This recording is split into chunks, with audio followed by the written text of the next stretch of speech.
Habang binubuksan ni Mike ang pintuan, pilit niyang pinapakalma ang sarili upang hindi mahalata ni Sandra na alam na niya na hindi siya ang tunay na Cassie.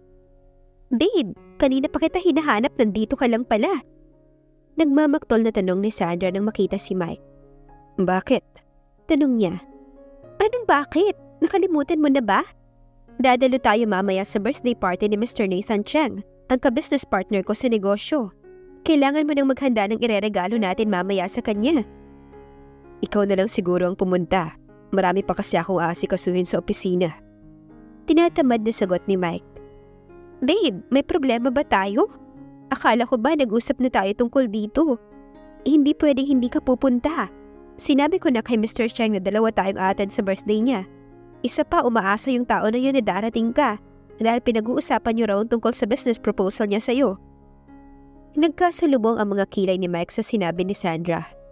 "Business proposal? Ano naman ang kaugnayan ko sa negosyo niya? Hotels and airlines ang negosyo ko. Samantalang sa kanya, pharmaceuticals." Nairita na sagot ni Mike.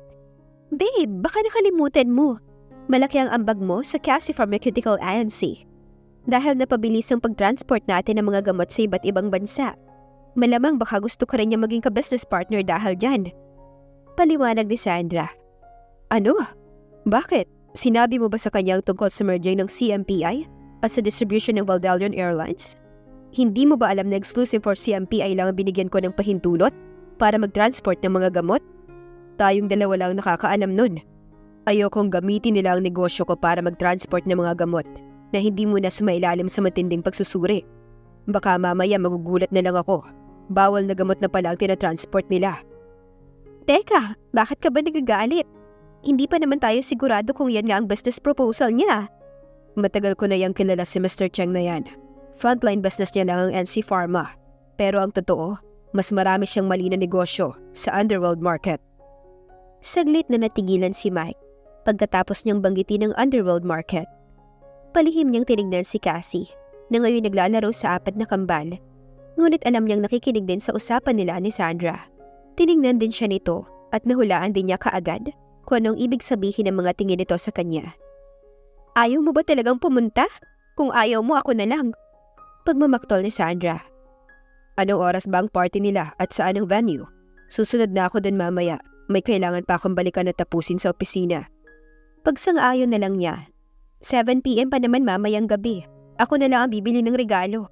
Alam ko namang wala sa bokabularyo mong pumunta ron. Baka mapahiya pa ako. Kahit regalo hindi rin dumating. May himig pagtatampo na wika ni Sandra at agad na tumalikod na sa kanya. Hinintay muna ni Mike na makaalis si Sandra bago bumalik sa loob ng silid ng quadruplets. Nilak niya ulit ang pinto at tinakpan ng CCTV. Madilim ang anyo na kinuha niya ang kambal sa kandungan ni Cassie at inilipat ang mga ito sa kanilang crib.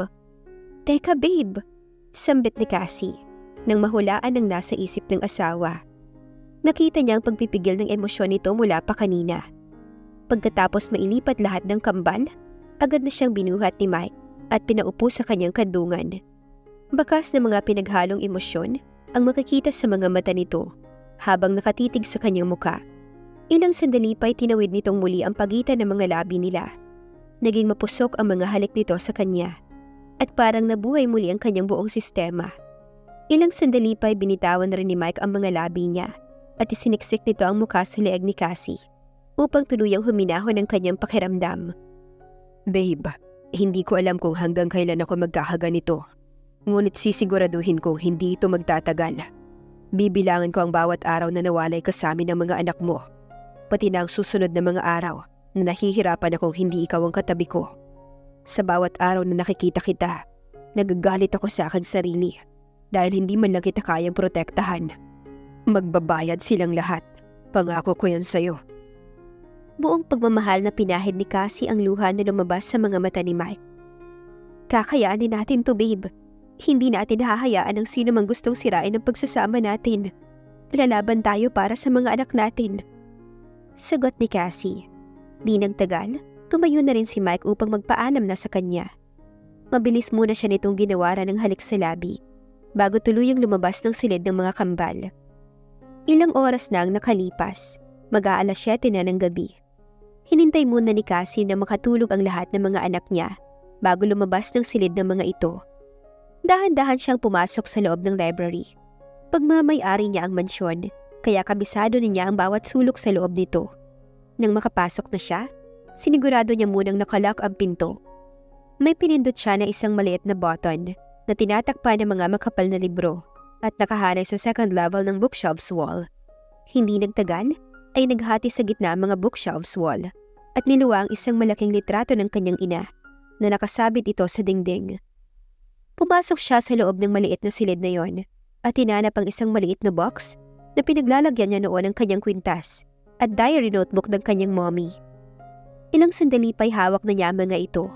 Binasa niya rin ito noon, ngunit wala siyang nakita na may binanggit ito na pangalan ng taong pwedeng pumatay sa mga magulang niya. Kaya naisipan niyang itago na lang ulit ang box. Sinubukan niyang muling basahin ang bawat pahina ng diary.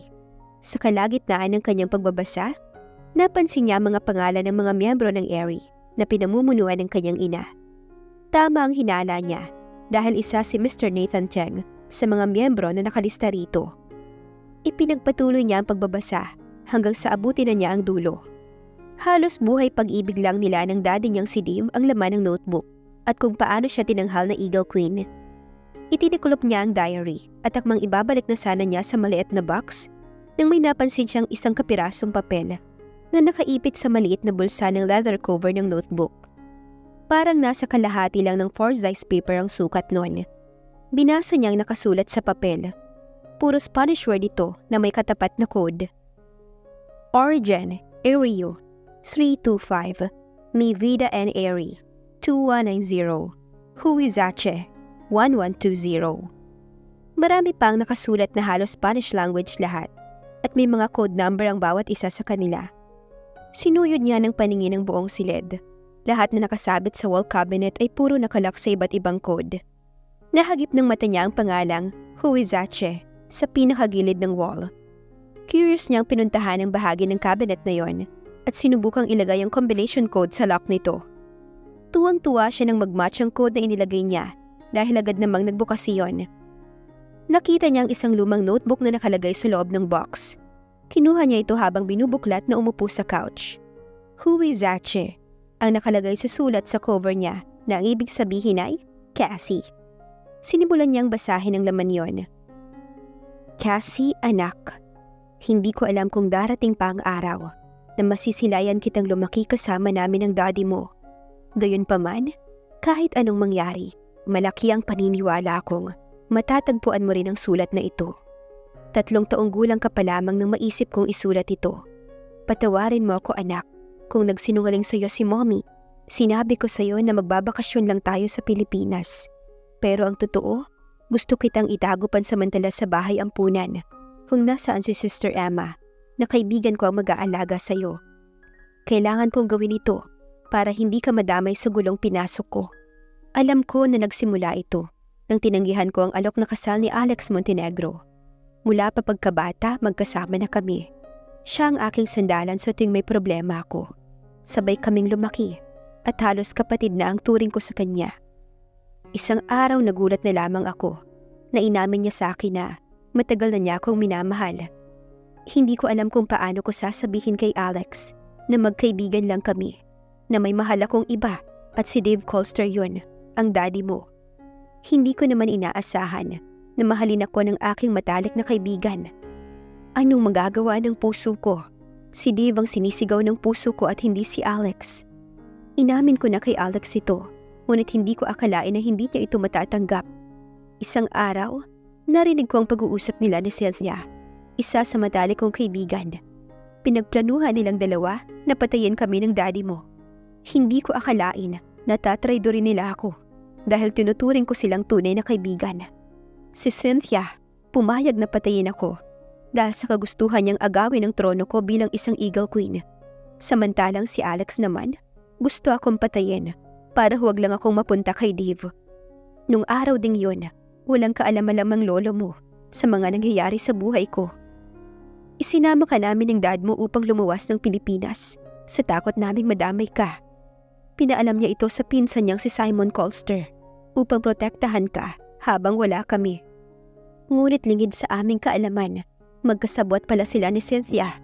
Pero nangako siya sa daddy mo na poprotektahan ka niya kung sakaling may mangyaring masama sa amin. Sa isang kondisyon na ang lahat ng kayamanan ng daddy mo ay malilipat sa kanya. Pumayag ang daddy mo, pero nagbigay rin ng daddy mo ng kondisyon na kapag may mangyaring masama sa'yo, lahat ng yaman na nailipat kay Simon ay mawawalang bisa at mapupunta ulit sa'yo. Anak, naniniwala ako na kapag nabasa mo tong sulat na to, alam kong kaya mo na ang sarili mo. Pero ipangako mo anak, na huwag kang magpapadalos-dalos sa iyong desisyon. Siguraduhin mo munang sapat na ang iyong lakas upang labanan si Alex Montenegro. Bakit ko ito sinasabi sa iyo? Dahil hindi isang ordinaryong tao si Alex Montenegro. Nang malaman niya noon na ako ang ginawang Eagle Queen ni Grandmaster Allen, ginawa niya ang lahat para siyang aking magiging Eagle King. Hindi nakapasa noon si Dave sa pagsubok ni Grandmaster Allen bilang Eagle King, kaya si Alex ang nagpresenta. Nakapasa siya sa lahat ng pagsubok kaya nagtagumpay siyang makuha ang posisyon bilang Eagle King. Anak, mamimiss ka namin ng daddy mo. Wala akong ibang hangad, kundi ang maging ligtas ka at masaya sa piling ng mga taong daraan sa buhay mo. Alam kong babalikan ka ng mga taong gustong pumatay sa akin. At sana, bago pa mangyari yun, may sapat ka ng lakas at kapangyarihan para malabanan mo sila. Bago mo hanapin si Alex Montenegro, hanapin mo muna ang lalaking pwedeng tumulong sa'yo. Kailangan mo ng proteksyon mula sa taong ito. John Bloomberg ang pangalan niya, ngunit kilala siya bilang Demon King ng New York dahil takot ang lahat sa kanya. Pinuno siya ng lahat ng underground organization at maging sa black market, kaya siyang tinaguri ang Demon King. Niligtas ko siya noong mga panahong naghihirap pa lang siya, kaya nangako siyang tutulungan kanya pagdating ng panahon. Kapag suot mo ang kwintas na binigay ko sa'yo, malalaman niya na anak kita. Paalam anak, sana magtagumpay ka. Pinahid ni Cassie ang kanyang luha habang tinitiklop muli ang notebook na pinagsulatan ng kanyang ina. Kahit matagal na itong nawalay sa kanya, haramdam pa rin niya ang pagmamahal ng kanyang mga magulang. Namatay sila dahil sa kagustuhan na mailigtas lamang siya sa kamay ng mga kaaway nito. Draco! Maya-maya pa'y tawag ni Cassie.